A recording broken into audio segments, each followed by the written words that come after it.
prophetic and practical. Have you ever found yourself informative and inspirational?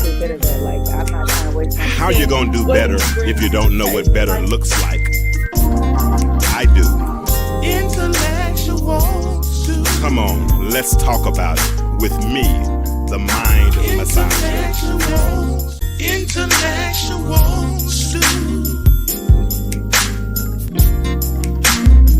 Intellectuals too, with James Kirklin.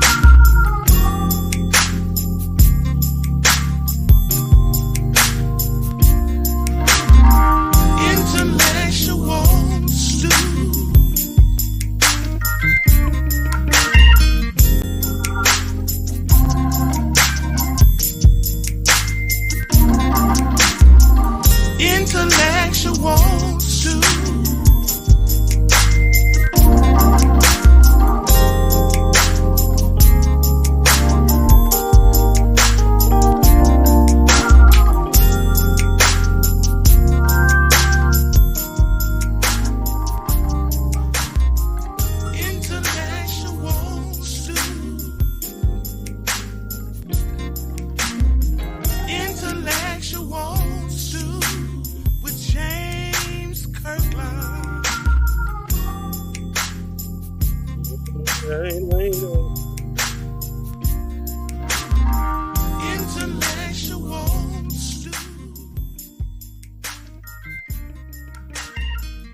what's up, Viola? Let's get this thing going.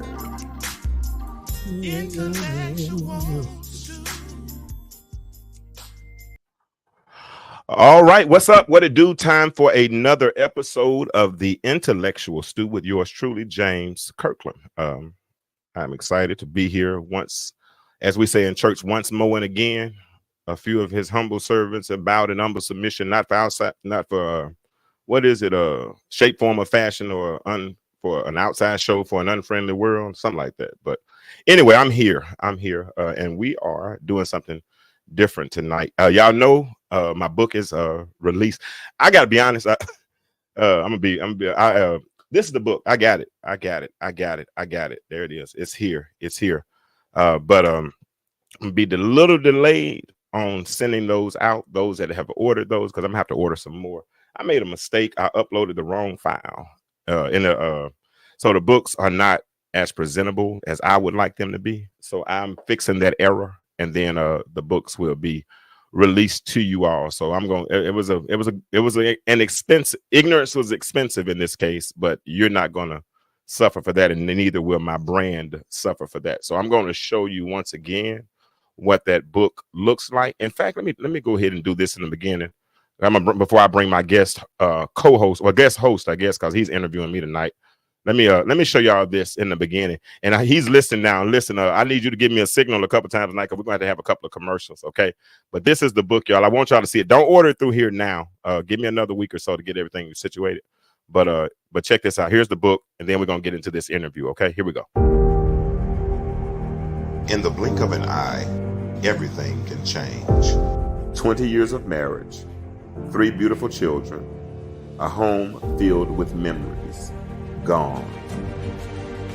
James Kirklin II was left with nothing but the silence of his own thoughts and a couch that became his prison. But in the depths of despair, subtle reminders of purpose began to pierce through the darkness. God had not forgotten him. In every small sign, in every whisper, in the stillness, James began to rediscover who he was and why he was still here. Stuck on the Couch is not just a story of loss, but a journey of resilience, faith, and the courage to embrace a new normal. Available now wherever books are sold. All right, so that's that. I've just released that. Like I said, if you want to order it, do me a favor, pre-order it. The link is on my page. Go ahead and order it. You'll help me out, and I'll get that out to you in the next week or so. But that's the trailer. I'm gonna play it a couple of times tonight. But that's my story, and I wrote it. I wrote my story, right? And so tonight I'm gonna have Zontarius Ricks. I put a thing out a couple of months ago and asked who wanted to interview me, and if there's anybody else who's ready to want to come ask questions, feel free. You know, I'm open for that, right? But I got what's up, Keisha? Kiki, my cousin. So I'm gonna bring Zontarius in, and when he comes in, he's in charge. All right, so he can introduce himself, tell you who he is, and I'm gonna switch roles. All right, he's gonna be the interviewer, and I'm going to be the interviewed.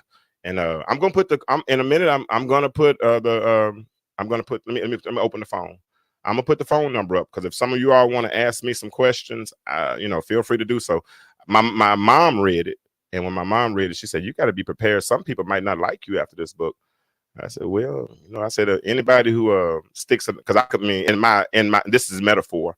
If I metaphorically commit suicide or, put all my stuff on the line, who sticks a knife in a dead body, right? I'm already dead. I mean, I've already had it, though.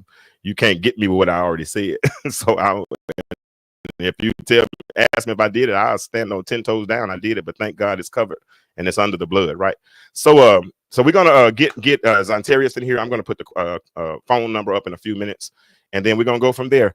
Let me bring Z in, and Z is in charge. He's gonna handle the interview. And anybody in the chat, if you want to ask a question, feel free to do so as the night goes on. But Zontarius has read the book, and he wants to highlight some portions that he think will interest other potential readers. So I'm going to bring him in now. Come on, Zontarius. Hey, greetings to everybody out there. He gave me an introduction. My name is Zontarius. We did the first interview. We laid some groundwork. You can go back and watch the first interview. Some of the things that we touched on the first night, we may delve into a little bit tonight.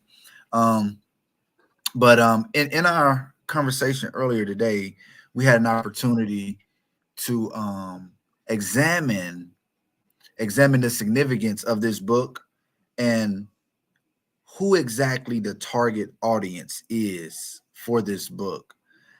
And I was sharing with James that one of the things that I've noticed, I believe that men who have gone through this situation before really will be able to relate to this book.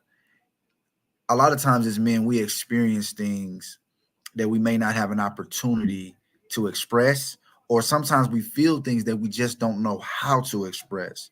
So one of the things I always say is one of the major staples of a true artist or an author is that they become a voice for the voiceless. So this book, of course, it has a lot of spiritual undertones because it speaks about his calling. It also speaks about the difficulties that he had to wrestle with, being called so young to ministry, also being married, the pressures of marriage within the confinement of the church and how people view you. So a lot of this book is also ministry. It speaks to more than your intellect, but definitely it speaks to God's people and how we approach life in general. So tonight we're gonna talk to James. We're gonna pull back the curtain and delve into some very, very key things in this book that I believe we all will find beneficial. And so when you do get your hands on the book, you will have an opportunity to feel the full wave of emotions. As someone who read the book, I've experienced every level of emotion reading this book. And if you've been following James on this page, you will learn things about him. You're probably going to appreciate him even more after you read this book. So I actually had the opposite perspective of what his mom has. She said that a lot of people probably not going to like him after they read this book, right? But I believe anyone who isn't sitting on something, imaginary island of self-righteousness will be looking at him through lenses of appreciation, that he would actually share these intimate thoughts, intimate moments. For me, one of the things that I always find interesting, even when I'm reading scripture, is they recorded their own mistakes. This is how you know it's authentic. Most people only talk about their triumphs. They don't talk about their failures. They don't talk about their dark times. But this book takes you through a wide range of all of those things. James Rory, I can't see you. Hey, I was gonna give you that build up. So let's go. I'm ready now. Okay. You're in charge. So hey, so I gave you that build up. I was waiting on you to call me back in. Let's go. Yeah, I'm ready for you. I'm ready. Right, let's do it. Let's do it. Okay. So we had an opportunity last time we met to talk about some things that you experienced, the dynamics of marriage and ministry, balancing that out, your desire to actually do ministry above all else. And so we scratched the surface on the obstacles that you faced in your marriage, but we didn't really get all the way into it. So tonight I wanted to ask you about what led you. There's a particular part in this book where you talk about your struggle with alcohol. Mm-hmm. And I want to ask you, what do you think was like the root cause of that part of your experience? I wrote that. I said I struggled. Okay, I guess say I'm so transparent. I forgot what I wrote. No, I'm joking. I mean, when On you say a page struggle, 53, on page huh? 53, in fact, on page But 53, you described yourself on okay, alcohol as a as functioning alcoholic, yes. Okay, as, I get you. as these are your words: mean, arrogant, and stupid.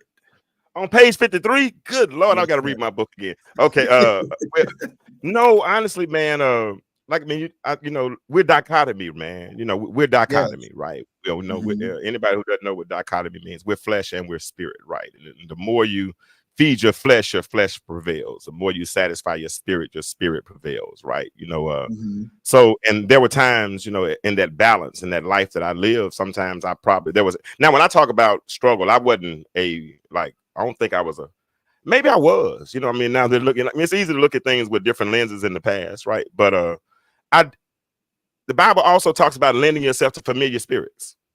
And so if you loan yourself to a spirit, then sometimes you subject yourself to that spirit. And Mhm. then you start to do some of the things that you probably would not have ordinarily done because you become a different person when you're inebriated. What I was running from, what I was trying to be. I just know if I did drink, I became a different person. I don't know. I believe I became a totally different person. I was comfortable in environments that preachers weren't Mhm. supposed to go. You know what I'm saying? I would Mhm. go places that I'm not. You don't try to get me to say where I was going, but I went places that the places I used to go. Thank God I don't go no more. But I would go places and I would go those places with the assumption that church folk won't be there. And That's if right. and if I went there, then I would hide in the corner, and then in order to become comfortable in that environment, I had to lend myself to another spirit. That's the Uh, part. In yeah, order for you to even be there, you had to energize the flesh yeah, no because doubt.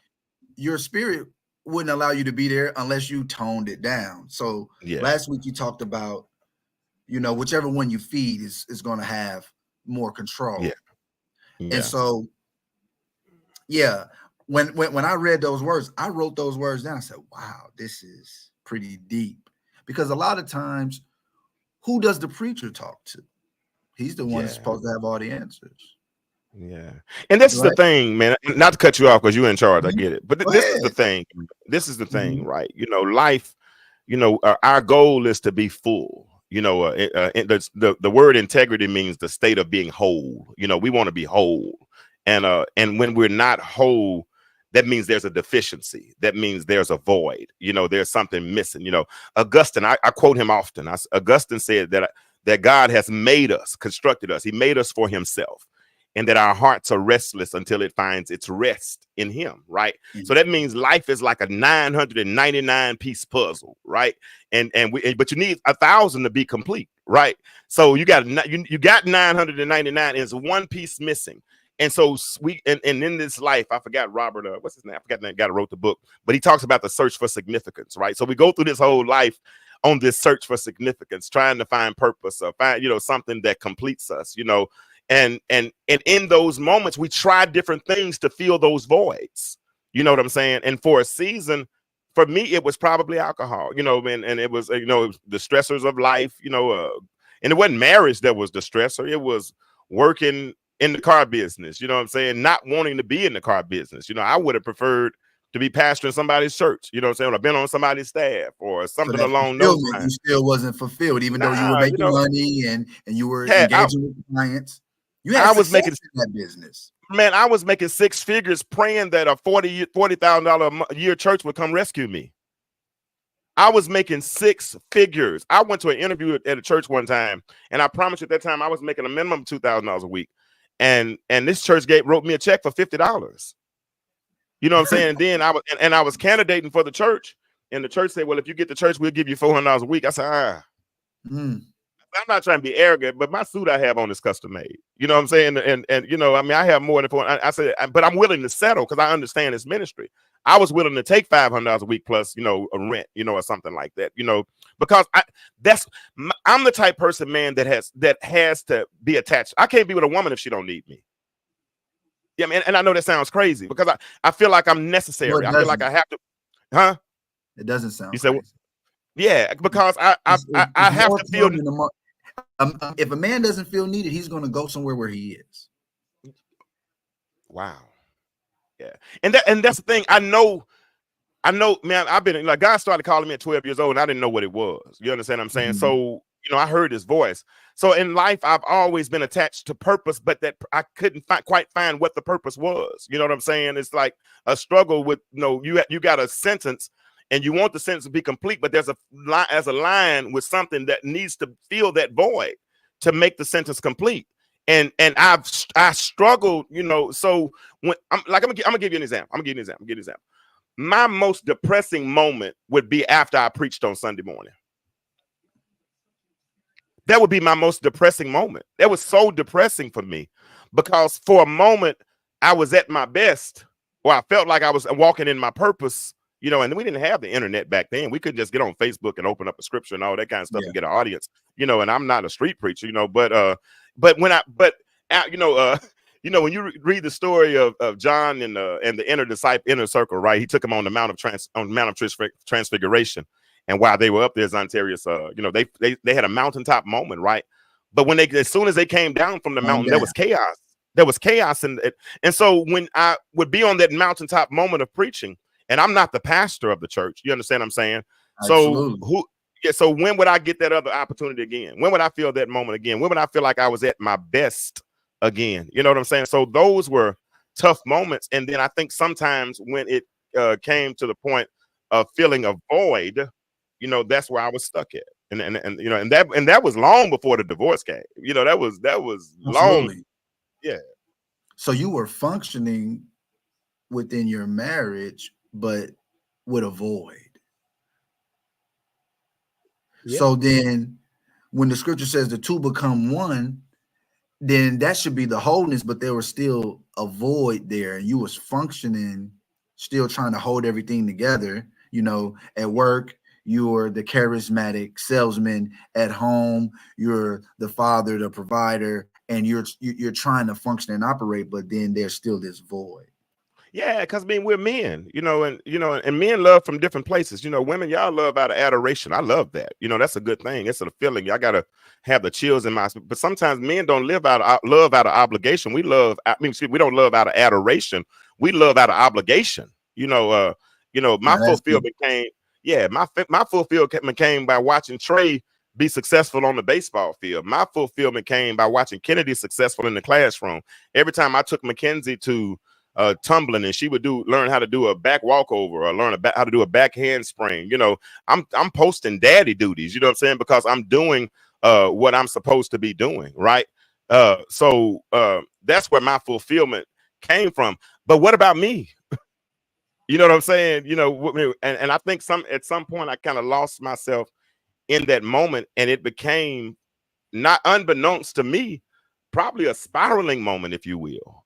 That was a beginning, the segue into a spiraling moment. Who knows? That's a good question, bro. That's a good question. Go ahead. Yeah. So, you found yourself operating from a different place. And here is the $1 million question. Okay. Because I had to deal with it every day. And so anytime I'm in the presence or the company of women, and we talk about relationships, the question that they're going to ask me is, why do men cheat? Why is this thing with infidelity? What is it with you guys in this thing with infidelity? Now, men ain't the only one who cheat. We ain't gonna go there. But in your marriage, there was infidelity. Boy, you making me tell every. Okay, go ahead. I'm listening. Yeah, we're gonna, because I can't talk about the brook until I find out. I understand. Go ahead. I ain't mad. Go ahead. So, go ahead. But let me. Can I put a caveat there first? Go ahead. Can I just put a caveat? The things I used to do, I'm just playing. I don't do no more. I'm just playing. I'm just okay. I've grown up a little bit since then. Let me just put that out there just real quick. Okay. Now, go ahead. I'm good. Last week I had an opportunity to talk about you were young when you got married, and I noticed a contrast in my lifetime. It's 26 young. It's 26 young for marriage. Yes. Yeah. Okay. Oh yeah. You've been in ministry for a long time. If you're in youth ministry, that's from 18 to 25. That's the youth. Okay. You're 1 year removed from adolescence. Gotcha. So yeah, young. If you're between the ages of 18 and 25, that's adolescence. Okay. If you say it, I believe it. I go with you. Oh yeah, for sure. One of my friends one time he said he had a child at 22. He said he waited a long time to have kids. I said 22. I said, wow. He said, yeah. When did he start thinking about it? Well, the thing was, see that so many things, Zontarius, are relative, right? In the community he lived in, people were having babies at 16, 17, and 18. So yeah. to him that was. So for me to be 26, before I started I couldn't have kids, but before we started having kids, then he thought that was old. So I get it. I'm with it. But go ahead. I'm sorry. I keep interrupting you. He's in charge, y'all. I apologize. But generally across the board, most people don't get married at 26. It's okay. Especially people who just if you're living a traditional lifestyle of I'm going to go to school, I'm going to graduate at 18, I'm going to go to college, right? I'm 22 when I graduate college, I'm going to get into my career or whatever. 26 is young. Mm-hmm. Okay. And I noticed most men, one of the things I noticed is most men who got married in their 20s were men who grew up with their fathers in their home or a father figure. If it wasn't their biological, it was a man there. And their approach to relationships and marriage and family building happens a lot faster, which I believe is a good thing, first of all. But 26 years old, you're married, you're living in Atlanta, and life is coming at you 100 miles a minute. So we touched on the void that existed. We touched on, how you were trying to fill that void. There's a quote in the book where you said, "I live one way in the public, but a different life privately."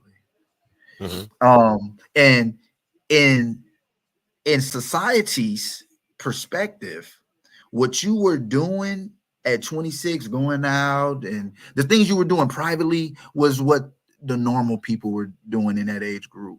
The majority of people that's in their 20s is when they're partying, is when they're hanging out. The average person in their 20s is not married and building a family and excelling in business and making six figures. No. Even if you graduate with a master's degree, you don't start off making six figures unless you got to build your way up. So you were actually way ahead of the curve. It's not many 26-year-olds that was walking around making six figures. So can I get you to pause right quick before you ask your question? Sometimes when in this conversation, I get revelations, things start to come back to me, right? Mm-hmm. Now I was doing those things. I mean, I was successful, but one thing, I didn't really have to work to get it. It came easy. You know what I'm saying? Now, is it? Part of it was manipulate. Part of it was manipulation. I told old boy, even though I was never really officially a finance manager, I was told, I was just taught how to do everything. So, but when I went to the next dealership, I caught him stealing. And I said, no, hey, I did finance over there, yada, yada, yada. He's like, oh, you did? I really didn't, but I kind of told him I did. Hey, Donnie, I kind of told him I did, because I didn't have knowledge of it. And so then he put me in the box, and then next thing I'm in the box, then all month long, they trained me. And, but they really didn't train me. They trained me to fail. And I act like I didn't know, but at the end of the month, they had planned to blow me out. They had planned to fire me, and so they gave me all cash deals because they thought I wasn't selling one. I came out with, hold on, let me finish. Yeah, I get it. Mm-hmm. Yeah, I get it. But I'm saying it was still manipulation. I'm telling you how the story came. Because I all month long I didn't sell a warranty hardly. But then the last day I go in the finance office and it's all cash deals because they trying to blow me out. But I come out with a warranty with checks every time. What you want me to do with this $4,000 check? Because I knew what I was, but I wanted to do something else. You know what I'm saying? So the manager was like, well, no, we're not going to fire him. We're going to put him in a different position. It was grace. Don't get me wrong, it was grace. But was Jacob stole Jacob Esau's and blessing? Laban. But Jacob and Esau. Jacob stole Esau's blessing. It wasn't his birthright. His mama told him how to get it. But and when he went to Laban tried to set him up to fail, but he kept prospering. Yeah, it's interesting. Go ahead, bro. Let me go ahead and ask your question you was about to ask. So I just thought that was interesting. So you at 26, what we look at when you say, I live one way publicly, another way privately, really was par for the course for a person in your age group. But then now you find yourself living beneath your calling. The prophet has taken off his mantle. I want to be normal. You I don't want to be. Yes. Yeah, I get it.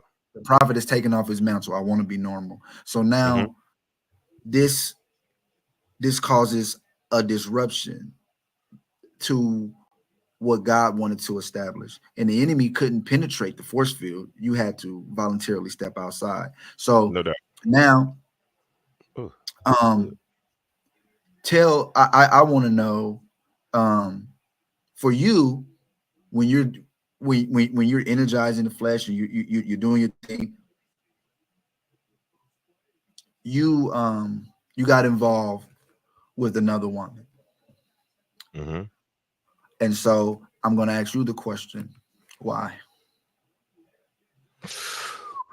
I like that question. That's a good question.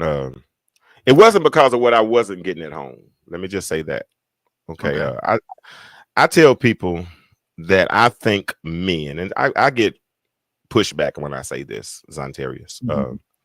But you can't tell, and usually the pushback comes from women, but you can't tell a man how a man feels. You can have your opinion based on your experiences, based on how you've been acculturated, based on your triggers, based on how you've been cheated on, based on your perception, everything, but it still doesn't shape anybody else's reality. My reality is, I think men cheat out of two categories. It's either out of greed or need, right?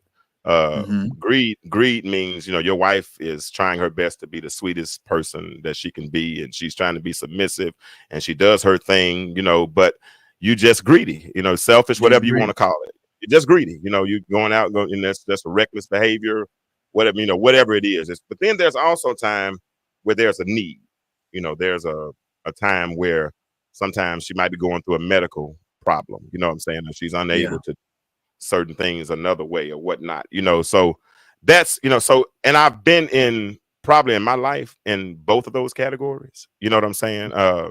Does it justify what happened? No. Does anybody deserve to be cheated on? No. Would I encourage any other man? We make up these excuses and we say, no man was created to be with one woman. It's all boils down to discipline. That's what it all boils down to, is discipline, and then your love for whoever you're with, right? But so I did it, and it wasn't because I had to. It wasn't because she wasn't doing anything for me. It was greed, and then a lot of times for that to happen, I would have had to lend myself to the spirit that we talked about earlier, right? I used to, how you're young and you see a car coming down the street, you dart out across the street, because you're so fast, you can run across the front of the street in front of that car, and you make it. If you make it to the other side, you made it, right? But if you get hit, you probably gonna be messed up. I got hit. Yeah, you gotta suffer the consequences. Yeah. I got hit, and that was, and I deserved everything I went through. You saw I wrote in the book. I said, hell, I would have left me too. Yeah, I said that. I said I would have left me too. Was I the same man at the end that I was at the beginning? Nah. You know what I'm saying? I had grown up. I grew up in the marriage, but sometimes growing up produces growing pains. And if you can't manage the pain, then what do? I talk about this often. You either rehabilitate or you amputate. And if you don't have a foundation or a little bit left to make you want to amputate it, some things need a resurrection, some things need resuscitation. But resuscitation requires that there's some life left in it. And if there's no life, then amputation is probably going to be next. And that's where I was, and that's where I am. And so, with the complexities that come with being married, it's one thing when it's just you and your lady, and you guys Mm-hmm. get to experience each other and have fun with each other, there's Ooh. a whole nother layer that enters into the relationship when the child is here now. Yeah. Yeah. And so now the dynamics of your relationship changes.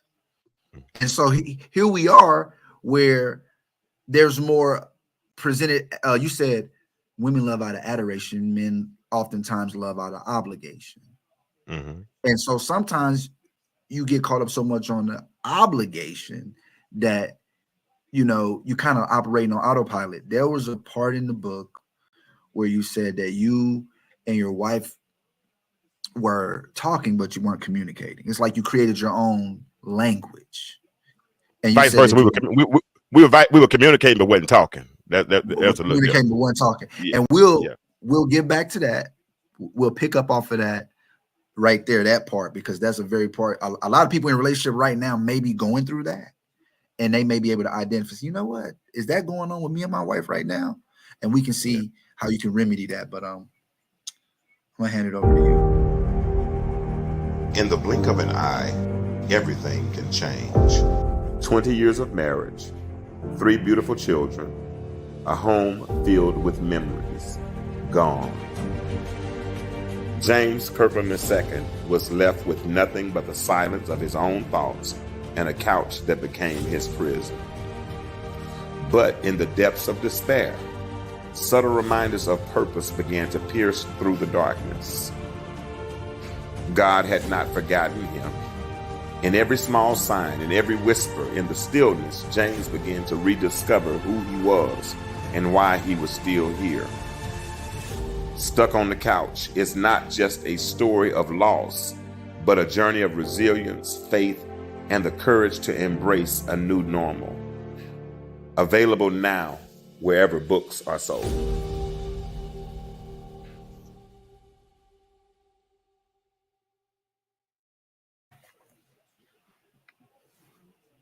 All right, we're back. So it's some very, very, for those of you that are listening, this book has treasures. And oftentimes, I believe we have the incorrect perception of things in life, where if a person have not been successfully married for 30 odd consecutive years, I don't want you giving me no advice. You ain't qualified to talk to me. I disagree with that 100%. I believe the person who has stumbled, bumbled, fumbled, and made mistakes can give me advice because they can prevent me from doing what they did. And in the book, you share some valuable advice for young couples, and you tell them to never stop talking, even in disagreement, still talk, because you lived this thing. You had an opportunity to live this thing. And we know that hindsight is 2020 when you look back on it. So you guys started operating in your book. You were saying how you guys started operating. You was like at a certain point, you developed your own language, but you weren't really communicating. Tell me what you mean by that. Man, at a certain point, we started vicariously living through our children. We lived through everything was their schedules, everything was their baseball. Baseball was every weekend from the time he was 9 years old till he was 23 years old. Softball filled in some of those voids. There were times she was at the field and I at one field and I was at the other field. And then the baby was doing cheerleading, but she was the cheerleader for her brother and sister as well. You know what I'm saying? So there were times we didn't talk all day, but we would meet. We just knew each other's schedules. We knew what we had to do, and we weren't arguing. We weren't fighting. We weren't in disagreements. We just weren't talking, sleeping in the same bed, going to church together. Well, went to church, did family reunions together, family functions together, did all those things, but we weren't talking. And when you don't talk, then you make yourself susceptible to thoughts, and some, Eve, Adam just was at work, and Eve, all of a sudden Eve started having a conversation with somebody else, and even if you're not having a conversation with anyone else, you might be having it with yourself. And if you're having it with yourself, who knows what you're telling yourself? Because to know what you because if you tell yourself something, you're gonna believe whatever you tell yourself, right? And that's one of the things I said. If I were talking to young men and I was telling them, giving them advice for leading their household, one of the things I would tell them is to make sure that they follow Habakkuk's rule, right? To make sure that they adequately and accurately cast vision in their home, right? And make her a part of the plot process, right? Because she might have some gifts and some talents to help enhance your vision. I mean, really, if y'all, if the two become one, right, then that means she should have something that you're missing, that's necessary to help you complete and ultimately achieve your vision, right? But if you don't share that, now this is the thing with me. Yeah, the biggest thing with me was that in my situation, I was you call me the prophet, I get it. You call me the prophet, I get it. But sometimes in this role, you see the end while you're at the beginning, but you don't always see the process. Yes. So you talk about please elaborate. Yeah, you talk about things as though they're already done, even though they're not done, because I don't see process, I don't see function, I just see fruit. You know what I'm saying? I see the seed and I see the fruit. I don't see the process. What the end result is going to be. You don't see all the things you got to go through to get to that. Yeah, and so I would tell her what the end looked like, but she's like, okay, we'll do it. And I'm like, I don't know how, but I didn't even know how to tell her I don't know how. You know what I'm saying? I would hope, if I were more mature and I would have been able to express that better, I probably would have told her, hey, listen, I don't know how to do. I need you to help me do this. You know what I'm saying? Because at that point, then she wouldn't feel like she's just working for nothing. But we had 3 kids, and those 2 of them were small. It was a lot going on in that moment. So I get it. And we were young, as you said, right? We were young, but with a prophetic eye, sometimes a prophetic eye is almost like a pathetic eye, to everybody else, because they don't see it the way we see it, right? But if you're not talking, if you're not sharing that spirit, if you're not casting that vision, if you're not communicating properly, then you leave yourself to the wiles of the enemy. You leave yourself open and susceptible to any other thought, vain thoughts, if you will, that can lead us astray and have us go in the wrong direction, man. So yeah, that was a mistake. So yeah, we and listen, let me say this as well. Just put that you can function in dysfunction. Absolutely. You can make dysfunctional look very functional because you've operated in your new normal so long that you think your new normal is normal. But no, that ain't normal. That's dysfunction. And it seemed like you're fruitful in dysfunction. I didn't understand that, bro, until one day we had a house right out in Hiram. We had a house, beautiful house, right? And all of a sudden, one day in my yard, I'm looking at the yard, and the yard is functional. It's growing. I'm cutting the grass, all this stuff.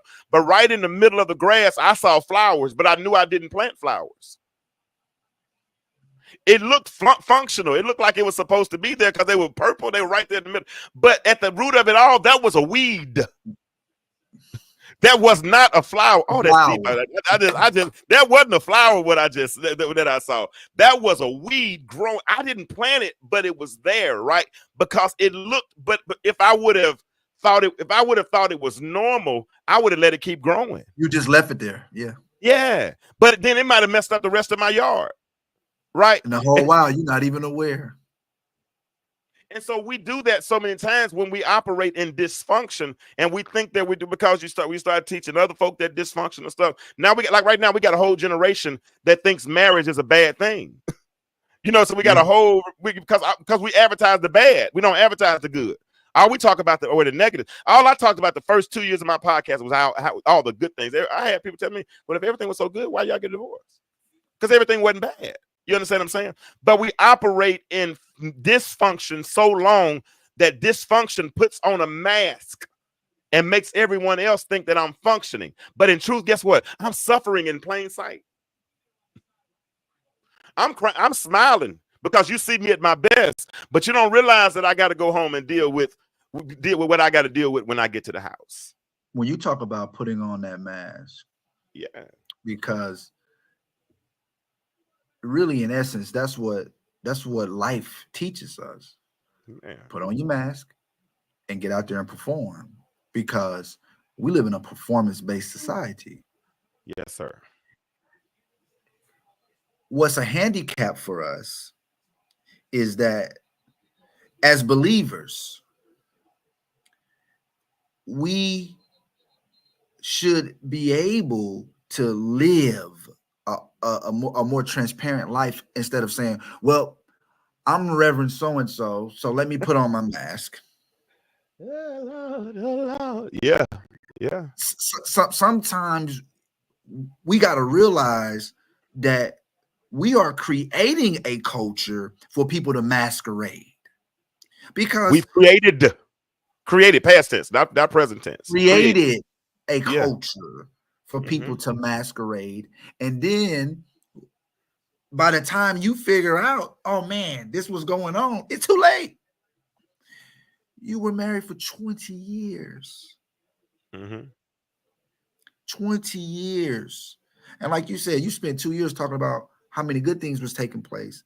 But for a long time, you had to wear this mask. Oh, and married couples go through it all the time. If you are a married couple or you have been in a long-term relationship, and I know that if you're living with your significant other, there has been times where you two may be at odds about something and nobody else knows it. It is the 4th of July. The family's coming over. We finna function today. You talking to everybody like everything good. Y'all just had a whole night. I'm not talking to each other. You stay on your side of the bed. I'm going to stay on my side of the bed. Sometimes even I'm sleeping on the couch. I don't even want to lay in the same room with you. But the next day, when the family come over, I'm on the grill cooking like everything, all good, smiling and talking. But deep inside, it's not there. So this performative behavior that we've grown accustomed to doing, you would think that it wouldn't be so prevalent in the spiritual circles, but in the spiritual is even more prevalent. Absolutely. Because we all have to put on this air of I got it figured out. And so you found yourself in this place where you guys aren't talking. The relationship is slowly fading away, it's eroding. And then one day she comes in and she dropped those fateful words on you. I found a rental. Yeah. Tell me about that. Tell me about that moment. In the book, you've done such a wonderful job of the retrospect of this is what should have happened versus what actually happened. And so I'm gonna tell you something. As a man, I find this common so much among us as men. We usually do not express verbally what we want to in the moment. Most of the time, our retrospect is much better than our right then in the moment. What I should have done. Yeah, I get that. Yes. So in that moment, that night I come home from work. I'm laying downstairs on the couch, and I get a text telling me come upstairs. That should have been the first sign when you texting in the house, right? You should, texting in the house. That's crazy. But I get a text and tell me to come upstairs, and so I guess she had gotten up enough courage, right? And please understand, this is not a bash her session. This is my story, because she's cool with me.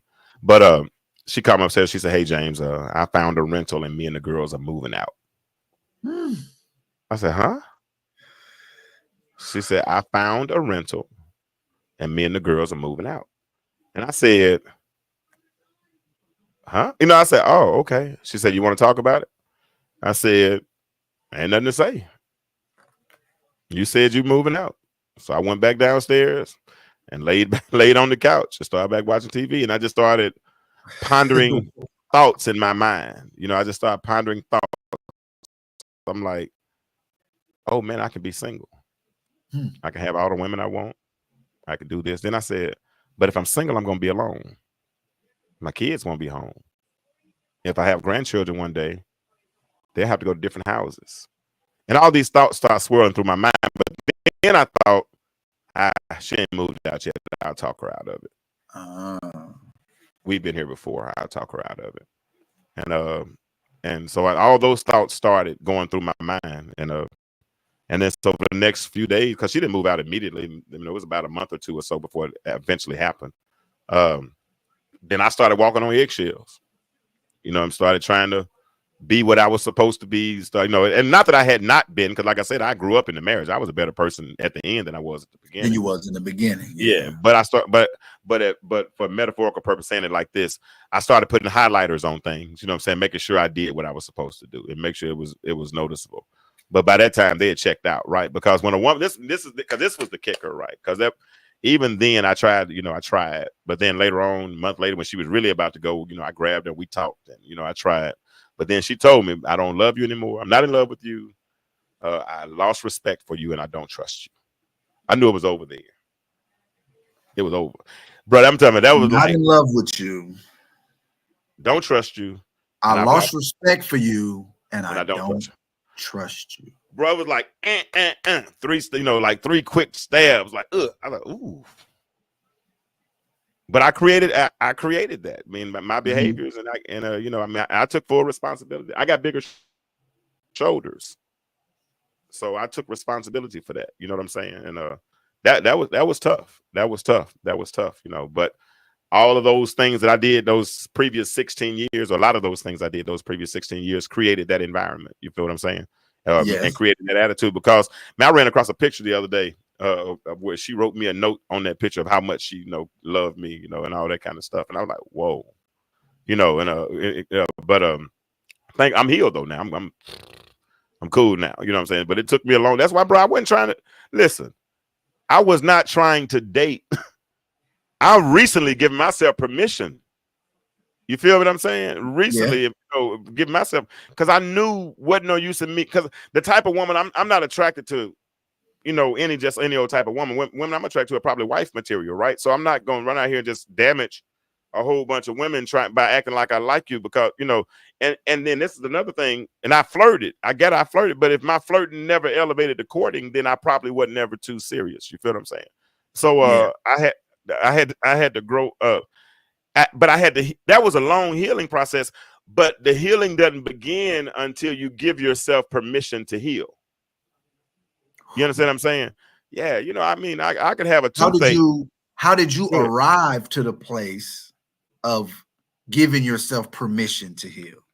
Man, that was God. Because I'm sitting on the couch. You know what epiphany is, right? You have that epiphany, that aha moment. Light bulb goes off. Yeah, it goes off. I'm in the couch. I mean, I talk in the book also about how God sends subtle reminders of purpose. He doesn't. He might just give you little, inklings, say, okay, you know what you're supposed to be doing, right? You know what you're supposed to be, you know what your purpose is. Don't lose sight of your purpose, and he'd even let me sulk for a season, because that's God. He lets us operate in his permissive will. He's not going to come in and he's not a bully. He's not going to come and snatch you like a caveman and say, come on back to the other side. We're drawn away of our own lust. And if we're drawn away of our own lust, it's on us to figure out how to get back. Thank God he leaves the porch light on. Thank God he leaves the porch light on, so we can see direction to get back to where we're supposed to be. But we're drawn away of our own lust, and because I was, even while I was over there, he would send homing pigeons and ravens. We talk about I talk about the brook of Cherith in the book, Cherith in the book. That's what I wanted to get to. Yeah. So okay, go ahead. Okay. Yeah, and in the book of I think hold on, wait a minute. We're talking about Elijah. We're talking about the time that he was living in. You talked about God lets you soak. There's a chapter in the scripture where Elijah is soaking. He's like, look, God, I'm the only one left. Everybody's dead. And he has this aha moment, right? Yeah. He has the earthquake come. God went in the earthquake, the fire come. He went in the fire, strong wind. And then there's a still small voice.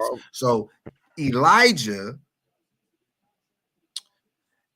is in this place.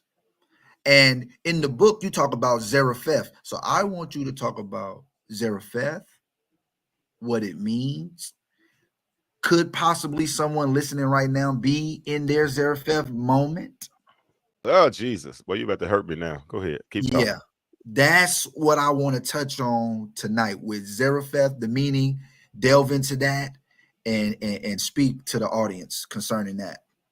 All right, and I want the audience to understand you can't have Zarephath without Kerith, okay? Because in understanding what Kerith was, Brook of Kerith, in that hour, Elijah had gone to Ahab and told him that it wasn't going to rain for 3 years, and so there was a drought in the land.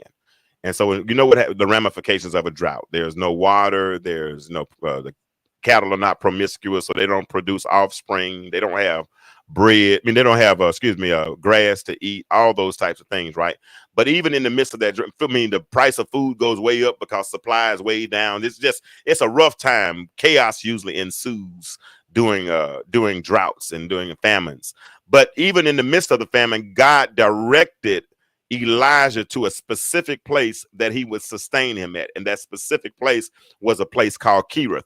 Now, when you look up the word Kerith in its Greek etymology, its Hebrew etymology, Old Testament Hebrew, it means the place of cutting. So when I think about a picture word for the place of cutting, I think about surgery, right? So I think that God took him to this place and made life like surgery. But sometimes when God takes you through these surgical procedures, it's like he's taking you through surgery, but he doesn't give you anesthesia. But he gave him care in that moment, because every day he reversed the nature of ravens. Those were carnivorous birds that ate meat. Every day he would send those birds with food and with bread so that they would sustain Elijah even in the midst of the drought. And guess what? The water didn't even dry up in this brook the full time. As long as Elijah was there, the water kept flowing and the ravens kept coming, as long as he was there. But guess what? Even the brook had a time limit. In other words, when the time limit is up, we don't just go in the hospital to stay. It's not a hotel. It's not an apartment. We don't put up a lease, but we have a time limit. We get well and we leave.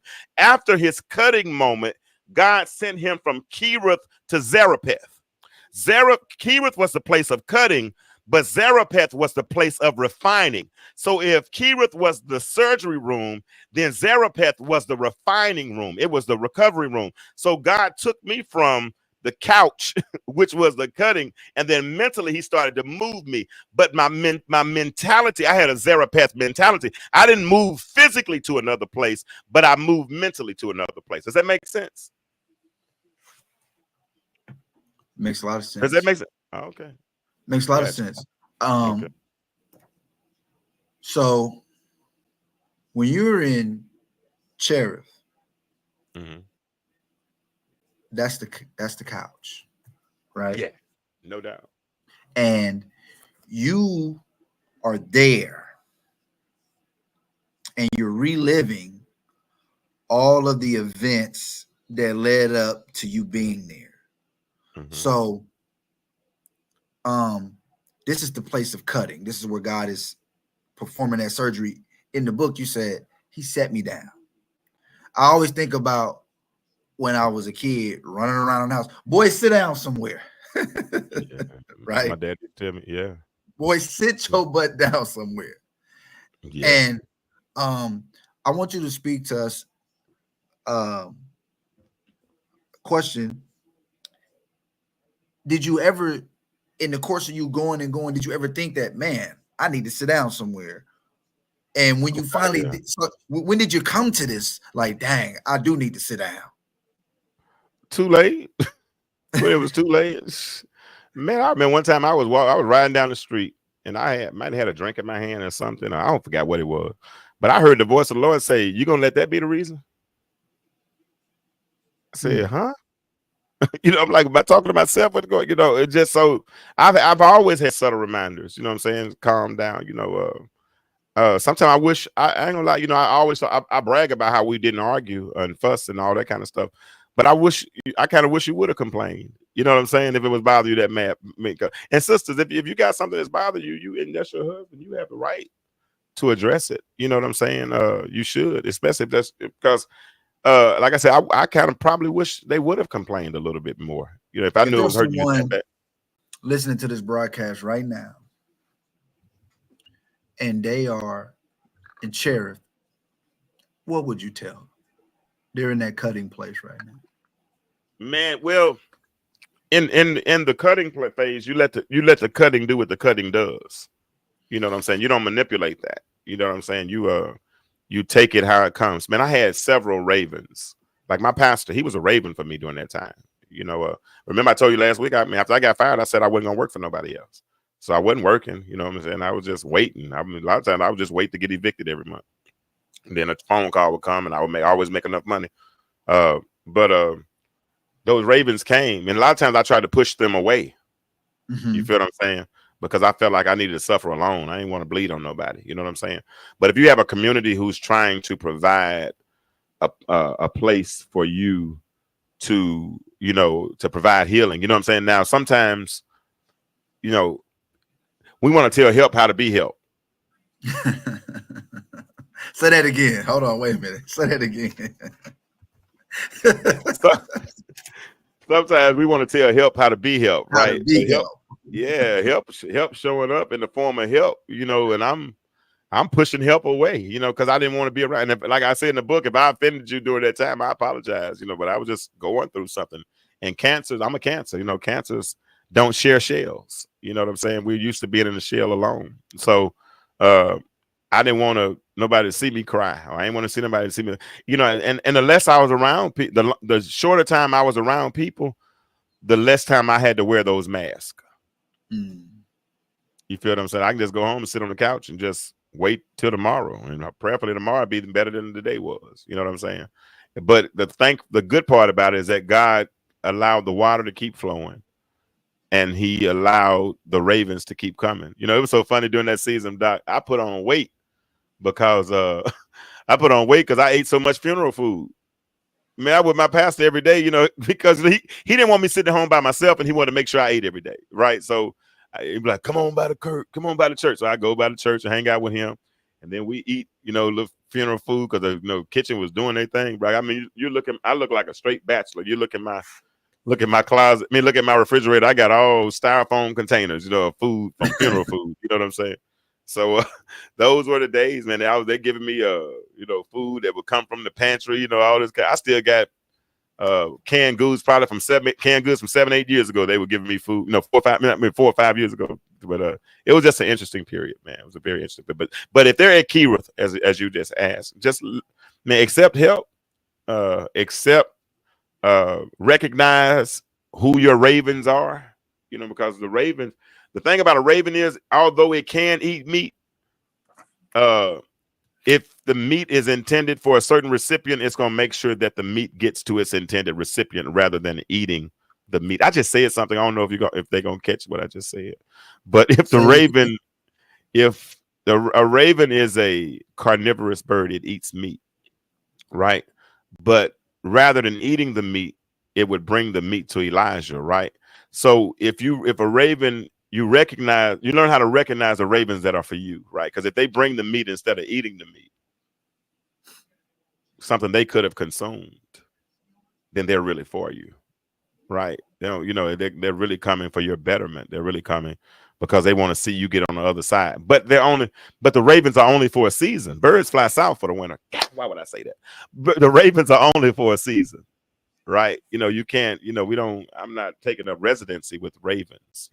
That's not what I do. But they serve their purpose. And then once that purpose is done, then, we're done, at this moment. Now, understand, Keyworth is only for a season. It's only for a season. You don't put up mailboxes at Keyworth. You don't fill out a change of address form. You don't do that, because Keyworth was never intended to be a permanent place.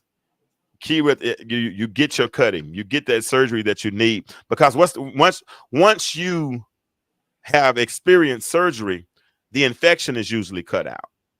The bone is reset. My little brother just had brain surgery. They had to clamp the aneurysm, so that it wouldn't leak anymore. Surgery is to correct something, right? And once it's corrected, you go through your rehabilitation. Rehabilitation takes place at Zarephath. Does that make sense? So you want to get from Keyworth, although rehabilitation hurts because it takes work. You feel what I'm saying? And guess what? It don't necessarily mean you change location, because sometimes rehabilitation is in the same hospital where you got surgery at. So my rehabilitation actually started on the couch, because before I could get up physically, I had to get up mentally. My mind had to change. Epiphany. My mind, in order to get up physically, you have to first of all get up mentally. You can't be it if you don't see it first. If you want better, you always see me talk about on the path to better. If I want better, yeah, but I can't be better if I don't know what better looks like. So I have to see it, right? And so once I start getting that strength back after surgery, in order to get the strength back after surgery, I have to go through that period of rehabilitation, right? And that whole refining process. That's what it looks like. And that's a hurtful process, because guess what it does, Z? It makes you look in the mirror. And sometimes, like Myra said, when you look in the mirror, what you end up saying is, ouch. Mm-hmm. You know what I said? I'm going to be 100% transparent. I know the church is going to judge me for what I'm about to say. But when I looked in the mirror and saw what I finally saw, you know what I said? Damn. Because for years, I didn't look in the mirror. I didn't have to. I knew how to tie my tie without looking in the mirror. Mm-hmm. I had 32 teeth back then. I knew how to brush my teeth without looking in the mirror. You know what I'm saying? I know the wave pattern of my hair, the couple of little waves I got, I know how to brush my hair, riding down the street. Yeah. So there were times that I wouldn't look in the mirror. I just keep moving. And other people saw it. And they would help me correct those mistakes. But sometimes they'll tell me what they saw, and I didn't necessarily agree with what they saw. So I would act like it didn't exist. But at this moment, when I'm having this epiphany, this aha moment where I'm sitting on the couch, I'm like, dang, I fell that far. And then all of a sudden at that point, do I go back to Kira to get cut again? Do I go back to the drought? Do I go back to the famine? Or am I man enough? Am I mature enough to say, okay, you know what? These things need to be corrected. Let's start the process of correcting. Thus began my healing journey. I want you to stay right there. Okay. Talking about Elijah. He has Kerith. He has Zarephath. And then all I kept hearing in my mind was on the path to better.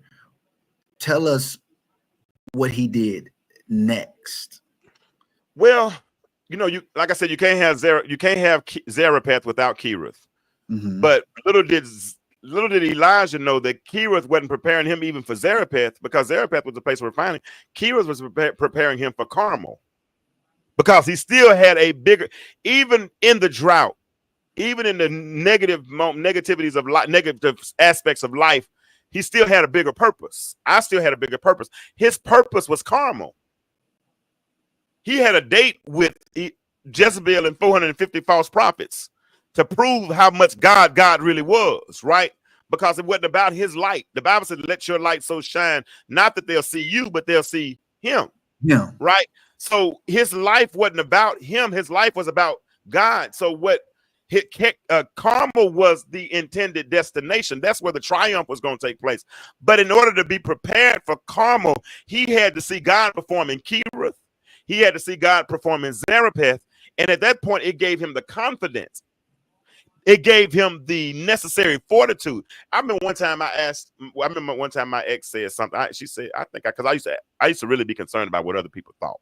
And I said, why do you think they're like this and I'm like this? She said, well, they have a different confidence than you have. Mm-hmm. I was like, oh. And it hurt. It hurt in that moment, but she was telling me the truth, right?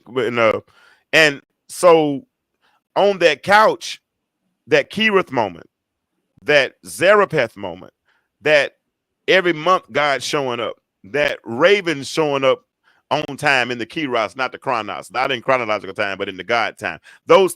All those things steadily happening, like systematically, and in spite of me, in spite of my sulking and all those types of things. At that point, I'm gonna tell you something right now, Z. I feel so bulletproof. And I gotta get ready for this one, because I really understand the substance of what grandmama and them used to talk about when they would say something like, You can't make me doubt him because I know too much about him. Much about him. Oh, Lord. Yeah, I need to put one right because you can't make me doubt him because I've seen him show up on time every time, right? Even in this moment where I was on the couch, even in this moment of, me being at my metaphorical keyboard, my metaphorical therapist, even in those moments of life, moments like those, he kept showing up. You hear me? And so with him showing up, what does that do? It fuels my faith. So I realize that it's nothing that he can't do. So there are moments now I straight feel you, and I'm using the metaphor. I got to clarify these things with certain people. I feel bulletproof. I tell people my stress level went down the more my middle finger went up because you couldn't bother. Those things that used to bother me couldn't bother me anymore. You was no longer imprisoned by other people's opinions. Yeah. Because I had dealt with the mistakes in the mirror. I dealt with the flaws in the mirror. I corrected those things. So you can't, if you correct the things, women use makeup, foundation and things to cover up blemishes. But when you take it off, the blemishes are really still there, right? But the things with me that were visible flaws, once I correct those things, you can't use those against me anymore. And guess what? I can't even use them against myself because I handled it. I did the work. I have a question. When you wrote this book, when you first began to write this book, in your mind's eye, what was your primary objective that you wanted to get across to the reader? In my first, well, that's a really good question. In the beginning, I just wanted to tell my story. In the beginning, I just wanted to tell my story, and then after I reading it again and listening to a writing coach and things like that, at a certain point, I was like, dang, this is boring. This is a constant bleed. I'm just bleeding on people right now, right? And then my perspective changed. So first you were writing, that was like an internal therapy for you. You were bleeding out some things. And then in the midst of that, then I started having a heart for other people that were going through the same thing that might be stuck on the couch. And if they are, how do I get up? So that's why if you read the book, I tell you, I wrote the first chapter. I wrote the first chapter last. I'd almost written most of the book. But then I went back and wrote chapter 1 over again because as we talk about mask, I want to put a different lens on, because if you don't, if it might have given you the wrong perspective, if you started with chapter 1, because chapter 1 would have been, how did I get there? Now, instead of saying, how did I get here? I changed it and I wrote, now I'm ready. You know what I'm saying? Because I had to go, I wasn't ready at that particular time. point, Yeah, it was, yeah. I ain't think about it like that, but you just brought it up. So I guess I have to indulge. Yeah. What I took from what you just said is this: God's grace is so sufficient that even when you are confused and in derision and don't really understand, he's still using that. All of that was purpose attached to the things you didn't understand. And by the time you realize, oh, now I'm ready. God had already, he used every single part of that. So that's an amazing testament of his faithfulness. Absolutely. And that's the thing. Scripture says the steps of a good man are ordered by the Lord. So you end up where you're supposed to end. Now, sometimes in life we go through the God-inflicted wounds. Those are things that he sets up, the things that God, the little test that he allows us to go through. Where he'll tell Satan, "Hast thou considered my servant Zontarius? Hast thou considered my servant James?" Those are the God-inflicted moments. But then there's the self-inflicted moments, right, where we're drawn away of our own lust. We make these bad decisions of our own. And God allows those things to happen because he is God enough and he believes in himself enough that, if you want to go do that, go do it, but I'm here whenever you're ready. I'm married to the backslider. I'll let you come back. And thankfully, he gives us a grace license, if you will. You know what I'm saying? But even in that, it doesn't change the purpose. It doesn't change any of that. And so what he does is he's waiting. Things could have been accelerated. Things could have gone a lot faster. The children of Israel turned a 8-day journey into a 40-year journey. Going around the same mountain. 38 years would look like somebody would have said, ain't that the same mountain we went through last year? You know what I'm saying? But they just kept on going over it.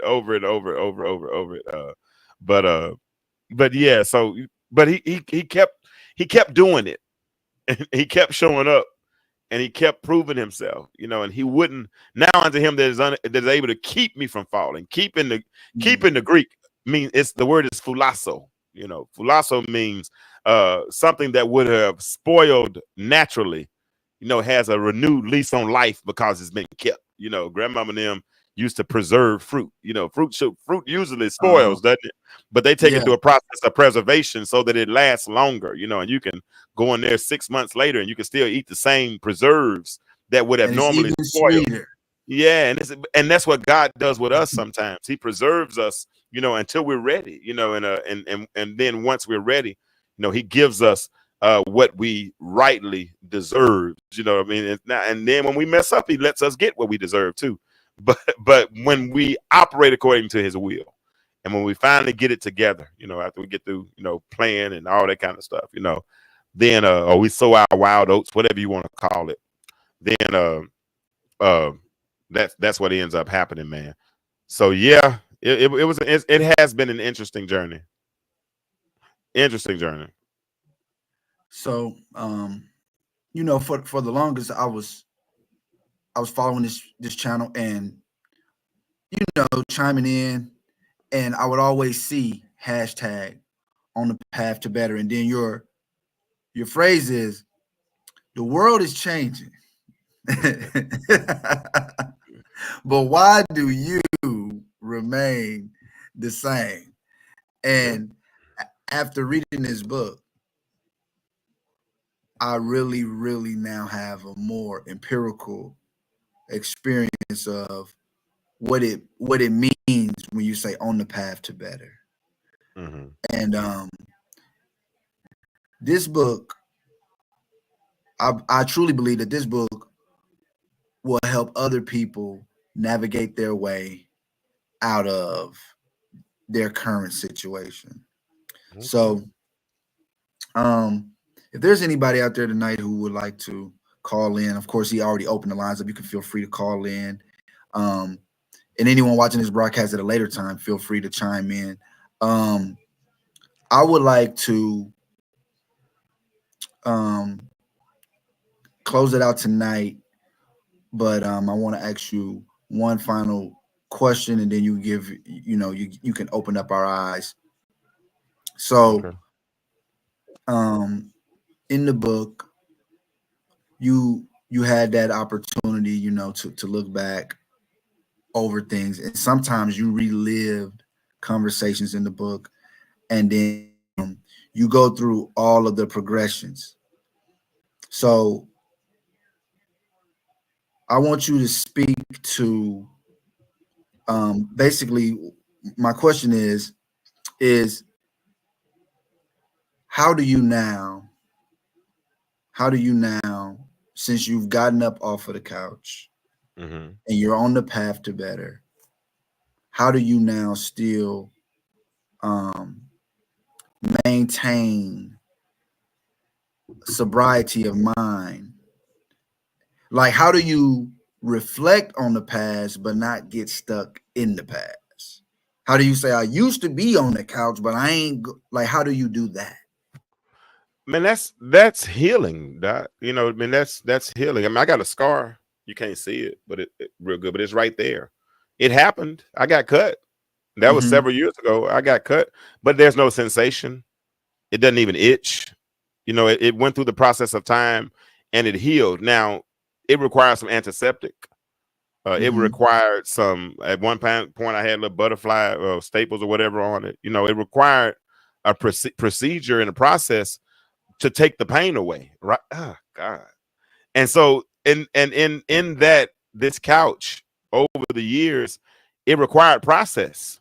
It required reliving, my own mistakes. I talk about in the book how silence, the silence almost sounded like noise. You know what I'm saying?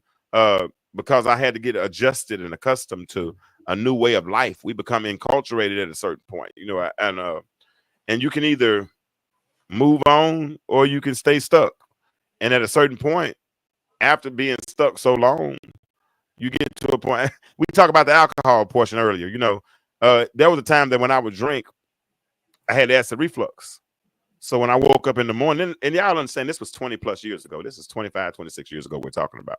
But when I had acid reflux, so when I would wake up in the morning, I would literally dry heave, like throw up every morning. And sometimes I had to get in the car and drive 10, 15 minutes so my stomach would move to come home to dry heave. You know what I'm saying? And so those things, that wasn't normal. One day I looked at the toilet and said, "Are you serious? You doing that? You gonna keep doing that? That's dumb. That's dumb." And those are those epiphanies, because insanity is doing the same thing over and over again and expecting a different result. But it's so easy to fall into a routine. Anything you do 21 days becomes a habit. And if it's a bad habit, you start to function, as we talked earlier, you start to function in that dysfunction. It seems normal because your normal has become new. I mean, it's right because you're doing it. I still was making the money. I still was going to church. Lord was still using me.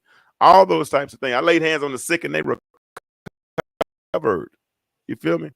But I went home and I would lay hands on them and they would be whole, but I would go home and be empty. That's heavy. Yeah. It was tough. Okay, so final words tonight that you would like to share with the audience who may be listening, for someone who final words that you would like to share. I want you to speak it from your heart because I know that there are people listening that's probably in different places of where you were. Yeah. Final words for tonight to encourage the people or to pique their interest. Well, my advice, it's my process. Everybody has their own journey, right? We all live our life. We all live our own. We're writing our life script, and the good thing about your life script is that the final chapter has not been written. Your story is one of progression. It's on the job. It's happening as we speak. Every day we live, we're living our story, right? Yesterday is history, or her story, however you want to say it. But you live through these moments. And the good thing about living life script as the author of life script, right? You always have the ability to change the storyline.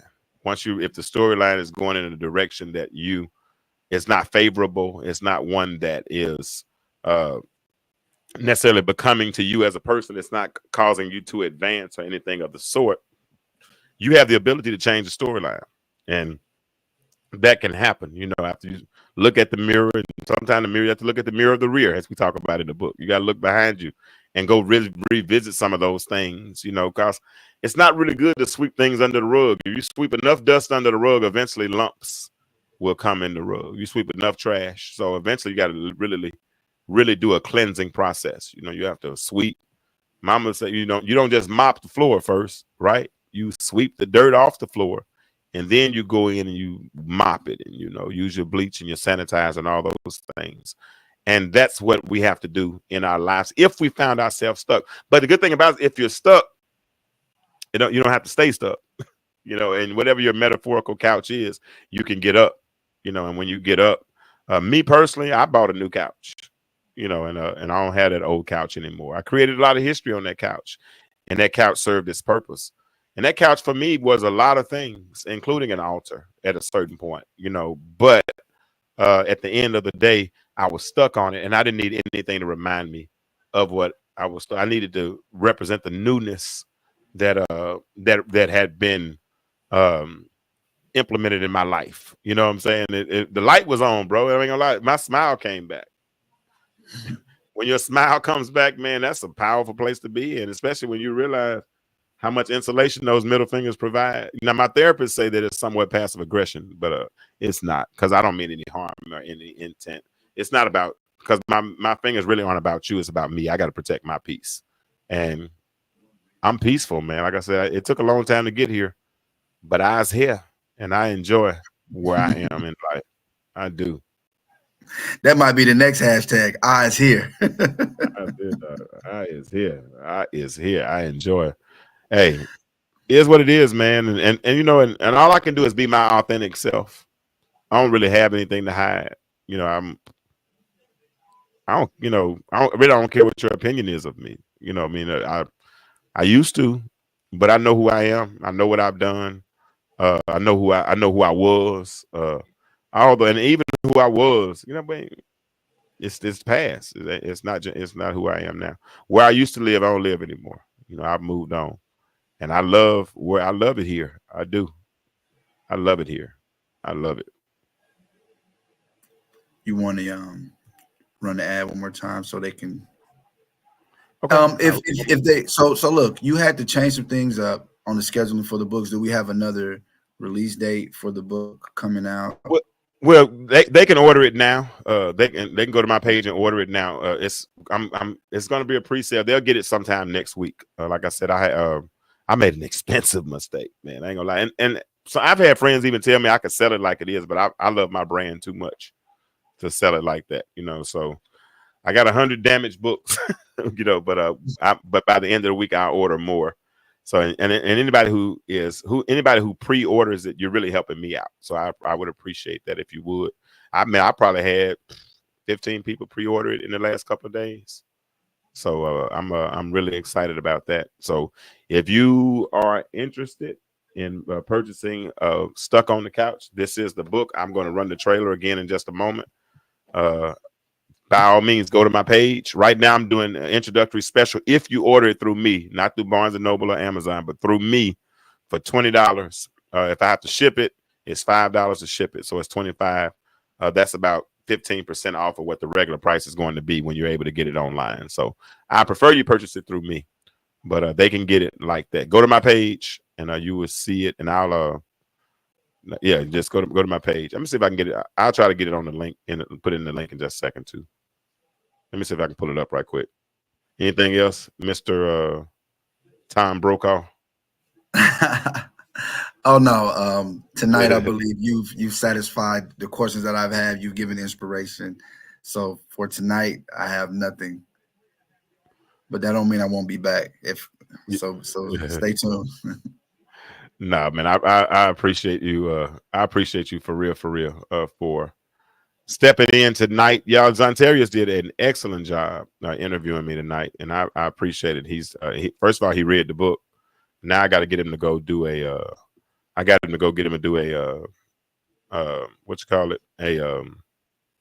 review on Amazon and Barnes & Noble. But I got to get that done. But yeah, that's it. I appreciate Zontarius for stepping in. I appreciate everybody else for listening on tonight. I just should I put the link in the chat? But it's only showing it on. Hold on, I can do it like this. Is it in the chat? Put it up there. Yeah, it is, but it's on YouTube. So let me put it on Facebook. But when I post directly from YouTube, directly from StreamYard, it automatically posts. By the way, for those who do read the book, if you guys have any questions, James said he's open to be interviewed by someone else as well. If you find any questions in the book, and me personally, I'm interested in maybe developing a book that we can read as a group and we can discuss it further, because trust me, when you get your hands on this book, you're going to know why I'm saying this. There's so many things to unpack in this book. If you're anything like me, you're going to be writing in the book, highlighting, taking notes. So if you guys are open to that as well, you know, that's something that I'm definitely open to and I'm up for. So just let us know in the chat if that's something that you'll be interested in. Okay, that's actually that's a good idea. If y'all want to do that, Zontarius, I'll give you access to my intellectual intellectual. Yeah, because you mentioned your book club that you have. Yeah, right? I have a book club page called the Intellectual Stew, so y'all can use that book in there.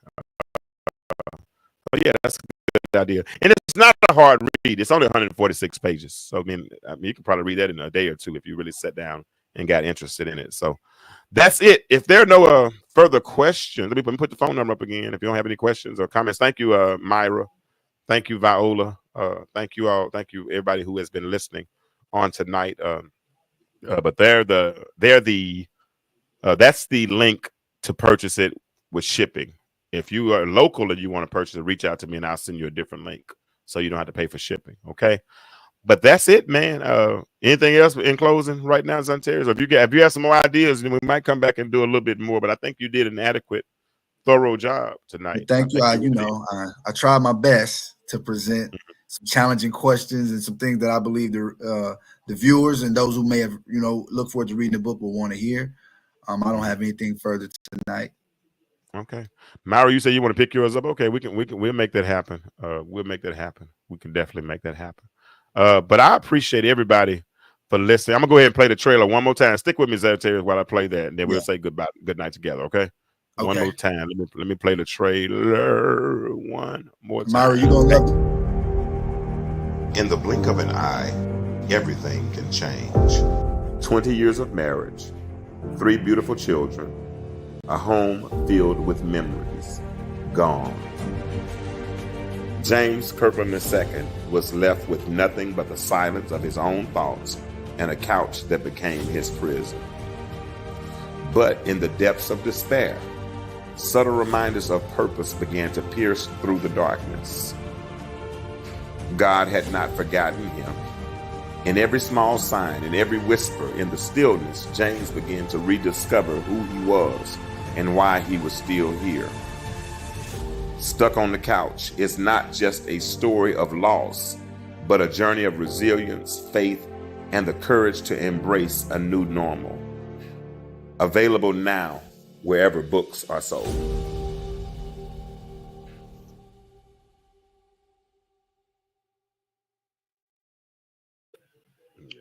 Yeah. And the link is in the chat for those that want to, like I said, order it. You'll get it sometime next week. I appreciate you. All right. That's it, Zantares. I'm cool. I'm satisfied with this interview. Right. So I guess the second half. For tuning in. Really appreciate you. And I encourage you to go out and get the book. All right. I cut you off. You were talking to Myra. I'm sorry. I did notice that. I was just saying, Myra, you're going to enjoy this book. Trust me. Okay. All right, cool. All right. Well, that's it. As I say in closing every night, the world is changing. But my question for you is why? And please just answer that for me. Why do you remain the same? Y'all have a good night.